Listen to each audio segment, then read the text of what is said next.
जी बिल्कुल, मैं इस वक्त मौजूद हूँ अहमदपुर शर्किया एक सब्ज़ी फ़रोश की दुकान पर, जहाँ पे अगर बात की जाए सब्ज़ी की तो सब्ज़ी के रेटों की, तो सब्ज़ी के जो रेट हैं वो आसमानों से बातें करने लगे हैं। जो इस टाइम जो है गरीब तबका है, जो मज़दूर तबका है, उसकी क़ुव्वत ख़रीद से भी जो सब्ज़ी है और जो फ्रूट है वो क़ुव्वत ख़रीद से भी बाहर जा चुके हैं। रमज़ान की आमद है और जो महंगाई है वो आसमानों से बातें करने लगी हैं। इस टाइम जब हमारे साथ जो है शहरी हैं वो मौजूद हैं, उनसे बात करेंगे। भाई आप बताएं क्या कहेंगे महंगाई के हवाले से?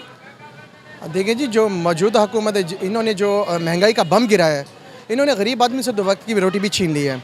होशरबा महंगाई से गरीब आदमी जो तबकादार है, जो दिहाड़ीदार है, उन्हें उनके लिए शाम को खाना बनाना बहुत मुश्किल हो चुका है। हुकूमत को चाहिए कि वो गरीब आदमी को रिलीफ दें ताकि गरीब आदमी की दस्तरस में रोटी बासानी पहुँच सके।